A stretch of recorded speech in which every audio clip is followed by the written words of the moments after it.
All right, President Trump has agreed to shut down his charity called the Trump Foundation. New York Attorney General Barbara Underwood is suing the charity, President Trump and his 3 oldest children. She details what she calls, quote, a shocking pattern of illegality. The Washington Post found the president took money for charity and then used it to pay legal bills instead and to buy artwork for one of his clubs. He's also accused of using the money for political purposes. Underwood says over $1.5 million from the charity will be given away to other organizations approved by her office. In the past, President Trump has denied the organization did anything wrong. The lawsuit will continue. It's been a while since our last video installment, and the reason is pretty obvious. It's incredibly difficult to keep up with the constant spillage of horrendous scandals that keep coming, caused solely by unelected US traitor and gigantic piece of shit, Donald Drumpf, who was a criminal under investigation by 17 independent investigations, 16 of which are criminal investigations. One is a civil investigation that, in our opinions, will turn into a criminal investigation. So there will be 17 separate criminal investigations into Drumpf. She'll be under investigation for years. She'll be with trials. Our country, we have to get back to work, right? How do you lose a case where people suing you have signed letters and affidavits saying that the school is terrific? Okay, do you know we have an A? Listen, we have an A from the Better Business Bureau. We have a 98% approval rating. At the debate, Mr. Trump claimed that his embattled Trump University had been upgraded from the D- rating you see here to an A. I noted that this had never been publicly available. During a commercial break, Mr. Trump approached the moderators with a document he claimed was proof of Trump University's A rating.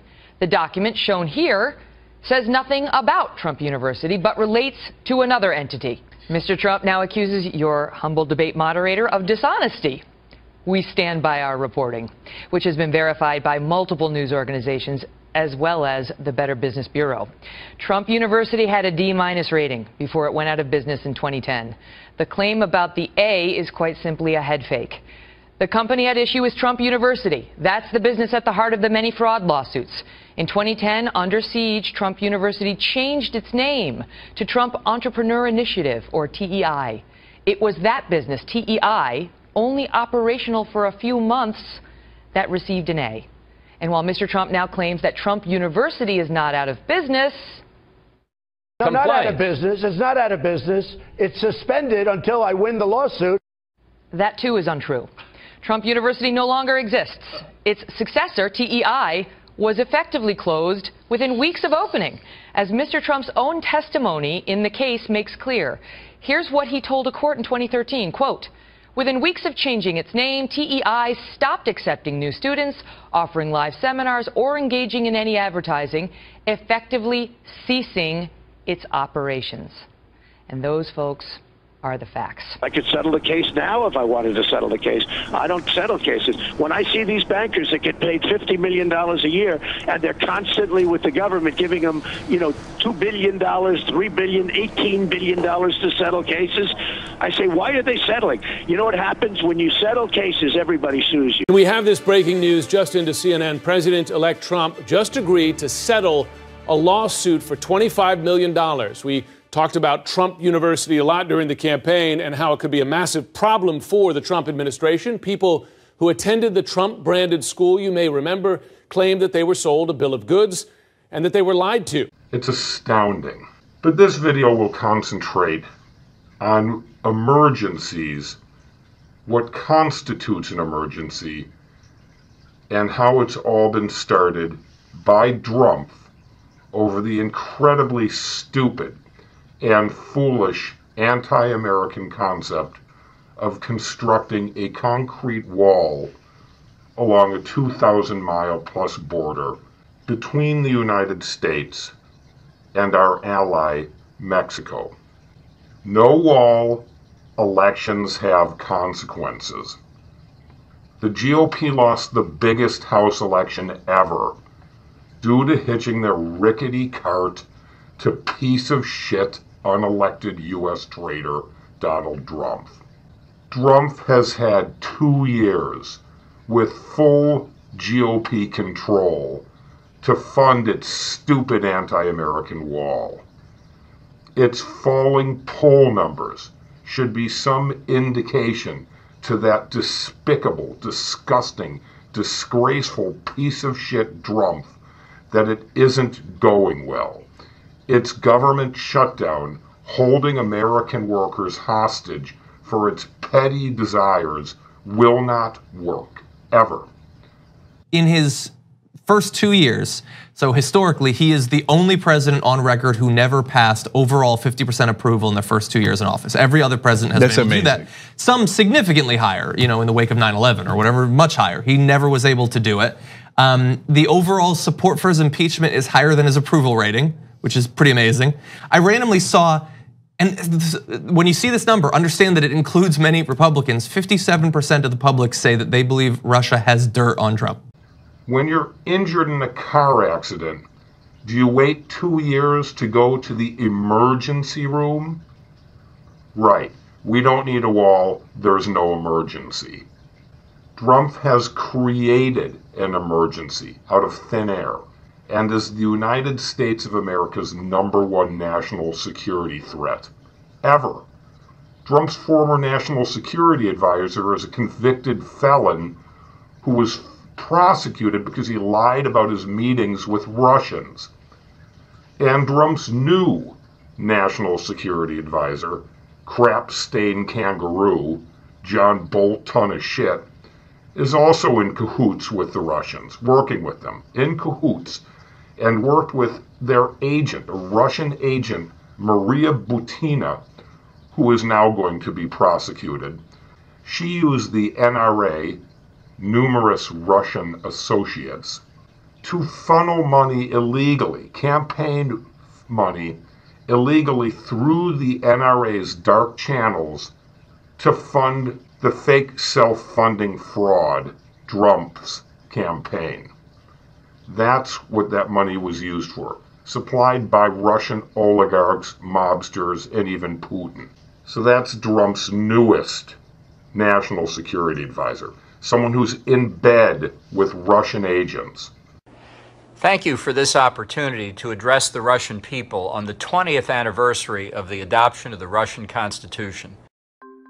The FBI is reportedly investigating a Russian banker with close ties to the Kremlin and the National Rifle Association. McClatchy reported on Thursday that Alexander Torshin, a deputy head of Russia's central bank, is the subject of an FBI probe related to alleged Russian election interference. Citing 2 anonymous sources, the outlet reports Torshin may have illegally funneled money to the NRA to help Trump's presidential campaign. As President Trump's third national security advisor gets ready to start work, Jacqueline Vuga explores how John Bolton looks likely to be the latest official to face scrutiny over alleged links to Russia. Now, back in 2013, Bolton recorded a video for a Russian gun rights group, encouraging Moscow to adopt something similar to America's Second Amendment. Were the Russian national government to grant a broader right to bear arms to its people, it would be creating a partnership with its citizens that would better allow for the protection of mothers, children, and families. But given that Bolton was on the NRA's International Affairs Subcommittee at the time, it's not all that surprising or sinister. That, however, isn't stopping anyone from jumping to collusion conclusions. Now, stay with me here. The group that distributed the video was co-founded by Alexander Torshin, yes, a Russian, and the FBI is reportedly investigating whether Torshin illegally funneled money to the NRA, which in turn used the funds to support the Trump campaign. And the Russian cherry on top is Torshin is tied to the Kremlin and President Putin himself. With connections like that, there's sure to be a huge scandal brewing. And sadly for Bolton, it gets worse. Now let's talk about what constitutes an emergency. An emergency is when our FBI has no funding for MS-13 prosecutions, simply because they can't hire interpreters. And they can't conduct anti-terrorism investigations and paying informants who give us information so we can preempt terrorist attacks in our country in advance of the horrific consequences, like 9/11. Where no longer able to prevent terrorism from happening. That's an emergency. That's what drumpf, a U.S. traitor who caters to Putin every second, that's what he is doing to this country. That's what that vile piece of shit is doing to America. Endangering our physical safety. For real. That is what Donald Trump is all about.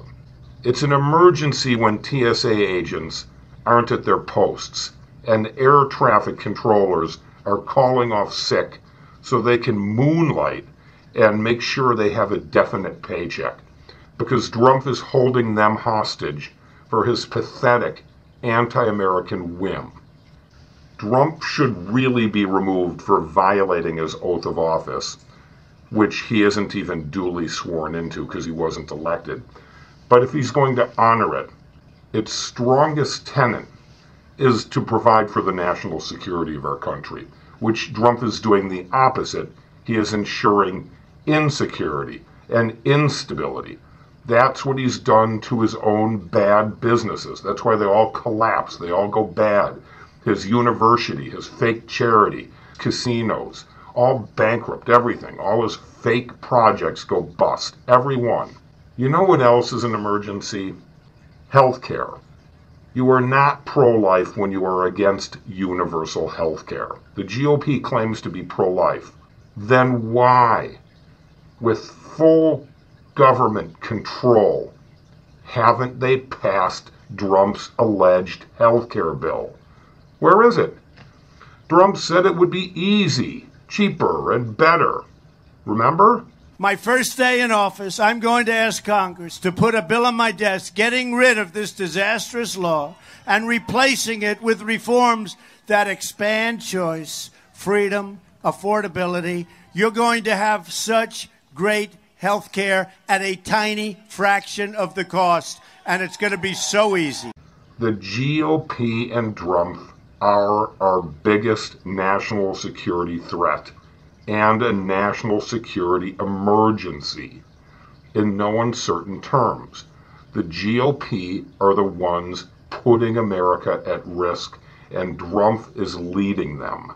It might even be an emergency when Secret Service agents, the ones that protect unelected US Traitor Trump right now, have said they are not focused because they are missing paychecks. They're talking about how it's difficult to maintain positive morale. It causes them to make mistakes, to be less observant, because they have internalized thoughts of not being paid, of their struggle, of their families going hungry, of not making payments, of being evicted from their premises, of not being able to afford hospital care, insurance costs. Every single thing is mounting up because Trump, who has a history of not paying people that employs, he's doing the same thing to them. Trump's history is to hire people, have them do a job, and then stiff them. That's what Trump is known for. That and multiple bankruptcies. That is Trump's heritage, that is Trump's legacy, and that is Trump's future. And now he's proving it to America. Finally, some Trump voters are becoming wise enough to realize that he's a piece of shit, a liar, and a total fraud. It never self-funded its campaign, it asks money for itself constantly, and it's never revealed its taxes. They're finally getting it. Some of them. Just a sliver of them, because the remainder are so racist, so stupid, so sexist, and so anti-American, they are going to cling to Trump's Russian pant legs until they are dragged right into the gulag with him.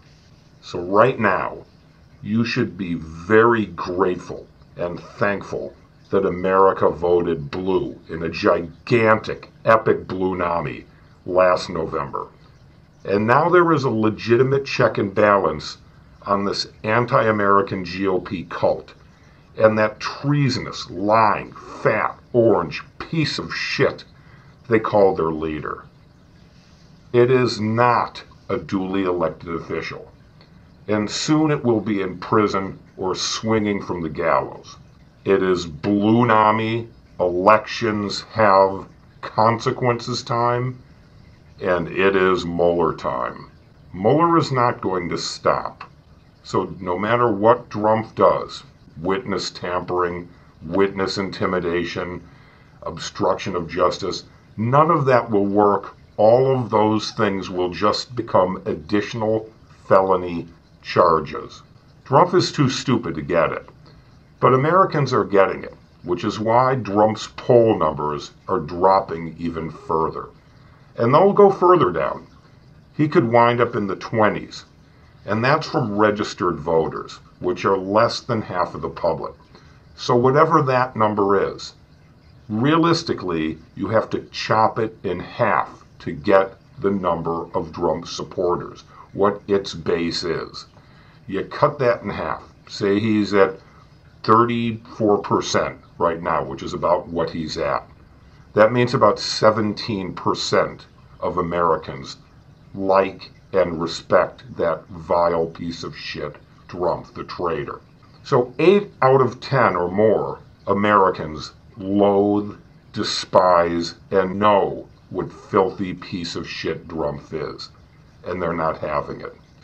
Mueller's coming. You can bet on that.